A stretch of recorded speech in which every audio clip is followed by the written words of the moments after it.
stop and just listen. Now imagine we all have a brain, but in schools, no one teaches us about how our brain works. So now imagine this is our brain.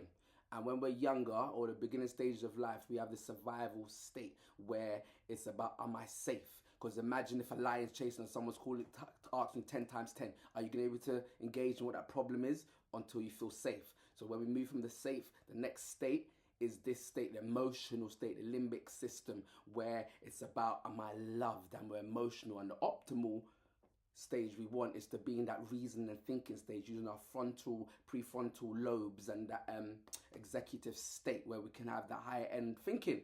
But we're not taught about these things. But imagine, like in an example, someone's in a class, they've pushed over your stuff. When you're in a survival state, you might get panic and think they're bullying you, and you might want to fight or flee.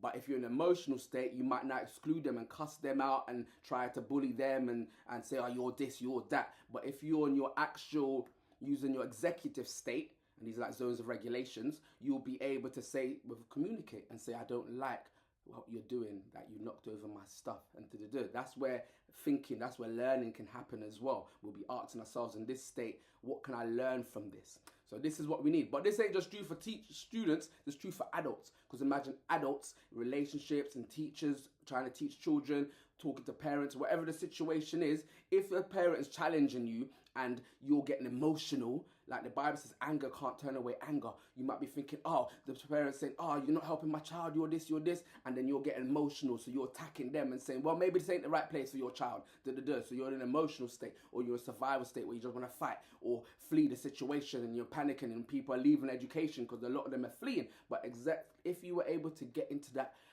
executive state, you will be able to think, actually, they are communicating something, that how they feel. So every word's a communication. This is how they're feeling. It might not be right, but then you'll be able to think logically and reason with them to explain situations. Same thing with relationships. Lack of communication. People are running. People are doing. The Bible tells us to renew our mind. Our mind is important. All of the battle of this life is in our mind. We need to cast down imaginations. We need to cast down strongholds. And when we say cast down, it's not some spiritual thing. It's taking control of your mind. That's daily renewing your mind, understanding how your brain works. Because sometimes people, if you've been praying, you're praying from a survival state. You're trying to get things to flee, things to run, or you're praying from an emotional state. You're just panicking and worrying because in this state, you're thinking, I need safety. And children, when we're teaching children, first they need to be safe before we can challenge them. And if they're in an emotional state, they need to feel loved and seen before we can challenge them. And then we can get them into this executive state where learning can occur.